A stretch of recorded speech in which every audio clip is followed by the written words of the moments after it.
Assalamualaikum warahmatullahi wabarakatuh. Saya Sylvia Ramasa Fitri dari Akuntansi Perpajakan semester 4. Pada kesempatan kali ini saya ingin menyampaikan materi akuntansi sektor publik mengenai peran Undang-Undang Desa dalam pembangunan desa, prosedur penyusunan APB desa, pengelolaan keuangan desa, dan struktur APBD desa, dan SOP keuangan desa. Yang pertama adalah peran Undang-Undang Desa dalam pembangunan desa.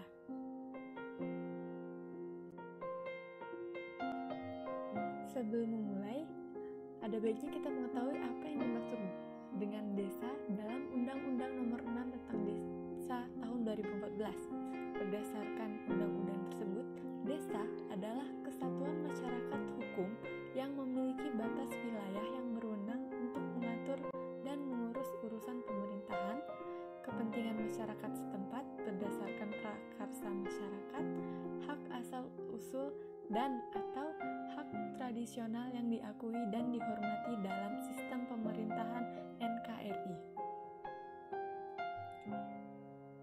Desa ini memiliki karakteristik berbeda sesuai dengan letak geografisnya, perangkat desa, kelembagaan, dan cara penyelesaian permasalahan yang ada. Namun, Undang-Undang Desa menyatakan desa memiliki karakteristik umum, sedang desa adat dipengaruhi terutama oleh pengaruh adat. Pada kenyataannya, karakter masyarakat desa yang berlokasi di daerah geografis berbeda, mata pencaharian berbeda, dan akses serta infrastruktur yang berbeda menyebabkan masyarakat juga berbeda-beda. Misalnya, masyarakat daerah pesisir dan daerah pasang surut, masyarakat daerah hutan atau sistem pertanian berpindah-pindah, dan lain-lain. Desa-desa dengan karakteristik yang berbeda tersebut memiliki kelembagaan, kapasitas, mekanisme, dan modal usaha yang berbeda, sehingga diperlukan kajian yang lebih spesifik untuk mengembangkan pendekatan yang lebih sesuai dalam implementasi kebijakan.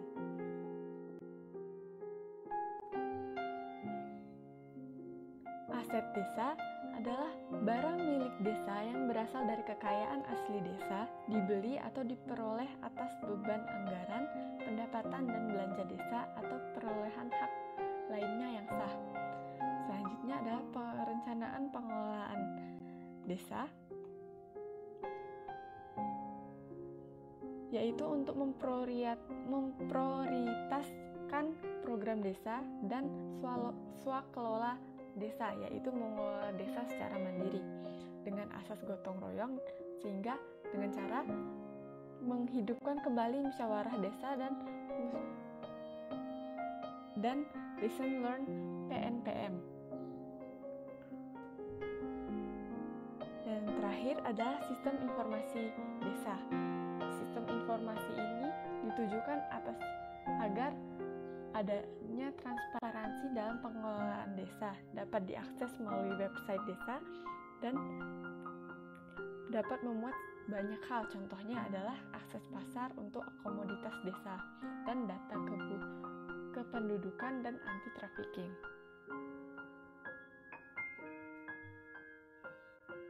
Aset desa adalah barang milik desa yang berasal dari kekayaan asli desa, dibeli atau diperoleh atas beban anggaran, pendapatan dan belanja desa atau perolehan hak lainnya yang sah.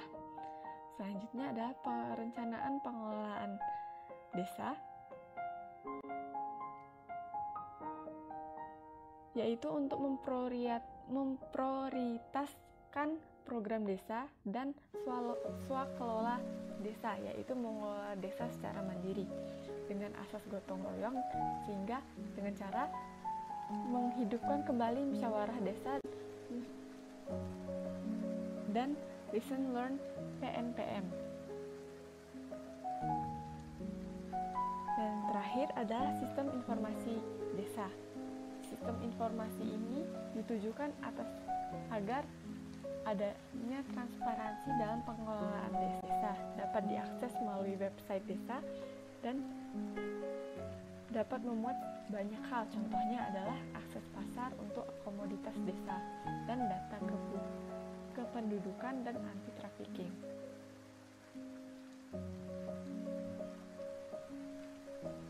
Asa adalah barang milik desa yang berasal dari kekayaan asli desa, dibeli atau diperoleh atas beban anggaran, pendapatan dan belanja desa atau perolehan hak lainnya yang sah. Selanjutnya adalah perencanaan pengelolaan desa,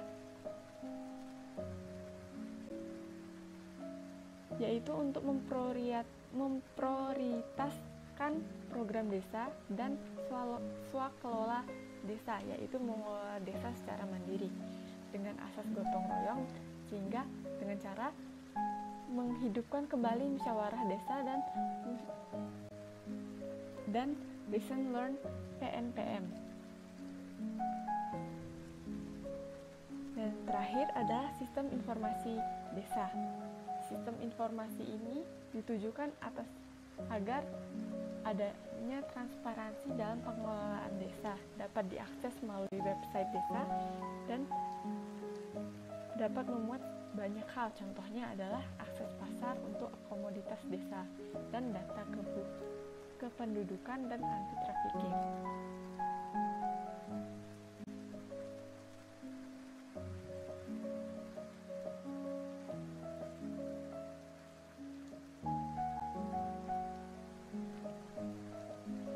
Alur penyusunan APB desa.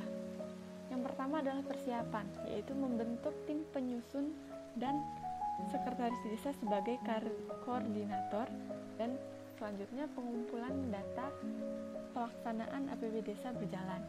Yang kedua adalah penyusunan RAPB desa perubahan. Penyusunannya meliputi pendapatan, belanja, dan pembiayaan. Penyusunan rancangan peraturan desa APB desa. Yang ketiga adalah musyawarah desa. Musyawarah ini melibatkan BPD, lembaga desa, dan masyarakat dengan membahas hasil pelaksanaan APB desa dan rencana perubahan APB desa. Yang keempat adalah penetapan peraturan desa. Sekretaris desa dan tim penyusun menyerahkan kepada kepala desa hasil pembahasan musyawarah anggaran. Kepala desa kemudian membubuhkan tanda tangan dan stempel desa dan akhirnya dicatat dalam berita acara. Yang kelima, penyusunan DPPA perubahan, yaitu dokumentasi perubahan pelaksanaan anggaran. Tim penyusun membuat DPPA desa pendapatan, belanja, dan pembiayaan, dan diverifikasi pelaksana kegiatan. Dan yang terakhir adalah mensosialisasikan peraturan desa tersebut. Selanjutnya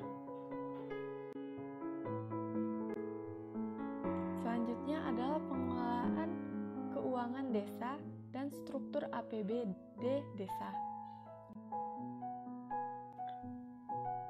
Pengelolaan keuangan desa dikelola berdasarkan asas yang pertama adalah transparan, yaitu prinsip keterbukaan yang memungkinkan masyarakat untuk mengetahui dan mendapatkan akses informasi seluas-luasnya tentang APB desa. Kedua adalah akuntabilitas, yaitu mempertanggungjawabkan pengelolaan pengendalian sumber daya serta pelaksanaan kebijakan yang dipercayakan kepadanya dalam rangka pencapaian tujuan yang telah ditetapkan. Yang ketiga, partisipatif. Pengelolaan keuangan desa harus memberikan ruang seluas-luasnya kepada masyarakat untuk aktif terlibat dalam proses pengelolaan keuangan desa. Keempat, disiplin anggaran.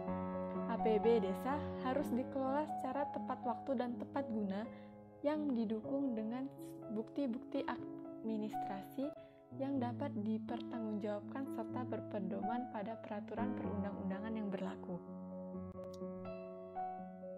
Pelaksana pengelolaan keuangan desa atau PPKD terdiri atas sekretaris desa, kaur dan kasih, dan kaur keuangan.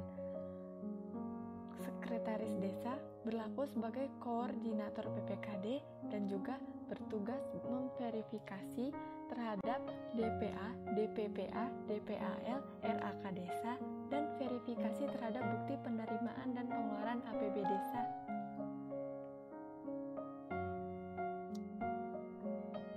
Pelaksana Pengelolaan Keuangan Desa atau PPKD terdiri atas Sekretaris Desa, Kaur dan Kasih, dan Kaur Keuangan. Sekretaris Desa berlaku sebagai koordinator PPKD dan juga bertugas memverifikasi terhadap DPA, DPPA, DPAL, RAK Desa, dan verifikasi terhadap bukti penerimaan dan pengeluaran APB Desa.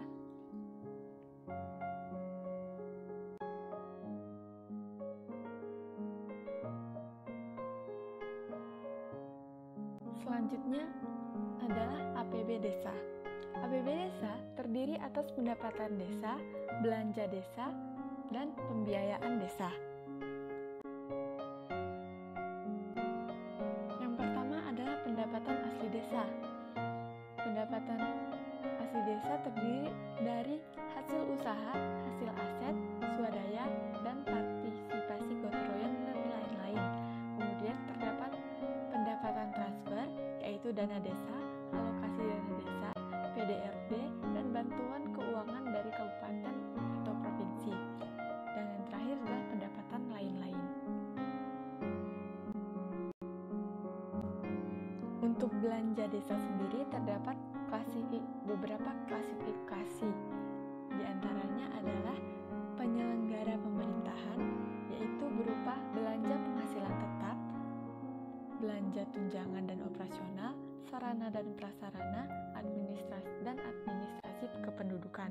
Yang kedua adalah pelaksana pembangunan, yaitu contohnya pendidikan, kesehatan, pekerjaan umum, dan lain-lain.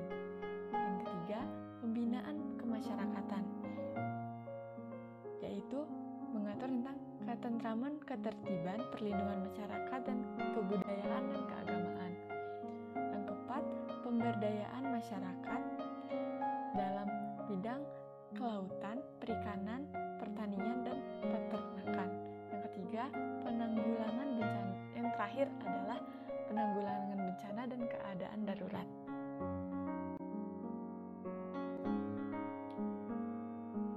Belanja desa terdiri dari 4, diantaranya adalah sebagai berikut.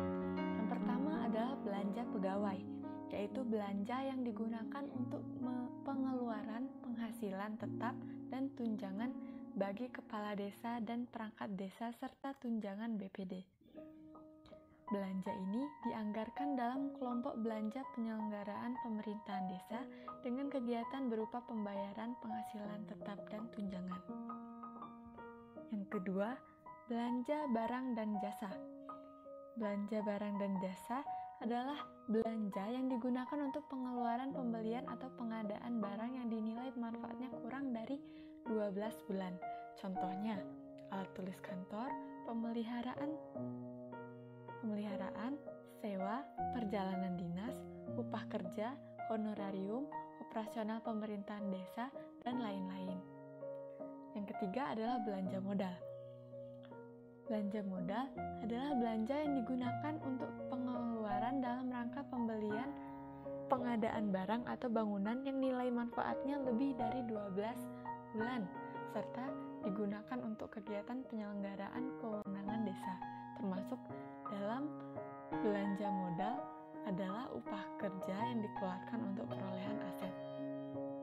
Dan yang keempat, belanja tak terduga, yaitu pengeluaran anggaran untuk kegiatan yang sifatnya tidak biasa dan tidak diharapkan berulang seperti penanggulangan bencana alam, bencana sosial, dan pengeluaran tidak terduga lainnya yang sangat diperlukan dalam rangka penyelenggaraan kewenangan pemerintah desa. Selanjutnya adalah pembiayaan desa. Dalam pembiayaan desa terdapat 2 jenis, yaitu penerimaan pembiayaan dan pengeluaran pembiayaan. Penerimaan pembiayaan terdiri dari silpa tahun sebelumnya, pencairan dana cadangan, dan hasil penjualan kekayaan desa. Sedangkan pengeluaran pembiayaan yaitu pembentukan dana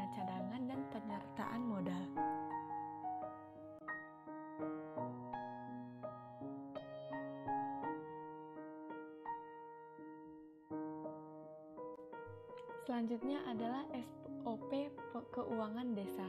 SOP ini mengatur pengajuan siltap dan tunjangan pegawai, pengajuan SPP, pelaksanaan belanja desa, pelaksanaan SPJ, penyusunan laporan realisasi anggaran atau keuangan semesteran dan tahunan, pelaksanaan ADD, BHPR, APBN, PA Desa dalam penata kelolaan keuangan desa, dan yang lain-lain.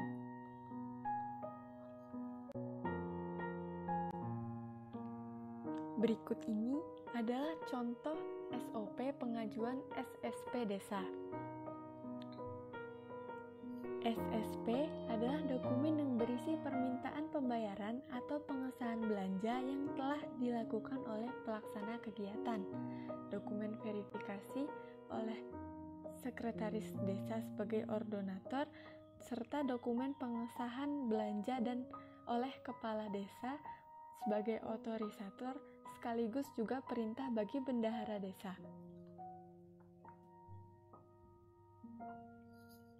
Yang pertama, pelaksana kegiatan mengajukan SSP dengan mengisi format ke KAUR Keuangan. Berkas diterima oleh KAUR Keuangan, kemudian menginput SSP di aplikasi Siskudes sampai printout hasil Siskudes. Kemudian, KAUR Keuangan meminta tanda tangan pelaksana kegiatan di SSP yang telah terprintout di Siskudes. Setelah tanda tangan pelaksana kegiatan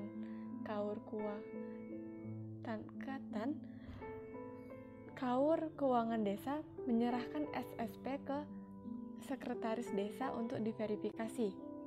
Sekretaris desa mengembalikan dokumen SSP yang sudah diverifikasi ke KAUR Keuangan. Setelah itu, KAUR Keuangan menyampaikan dokumen SSP yang sudah diverifikasi sekretaris desa untuk diserahkan kepada kepala desa untuk disetujui. Kepala desa kemudian mengembalikan SSP yang sudah disetujui ke KAUR Keuangan, dan KAUR Keuangan mendapatkan jumlah yang harus ditarik dari bank untuk menjadi uang tunai dalam pelaksanaan kegiatan.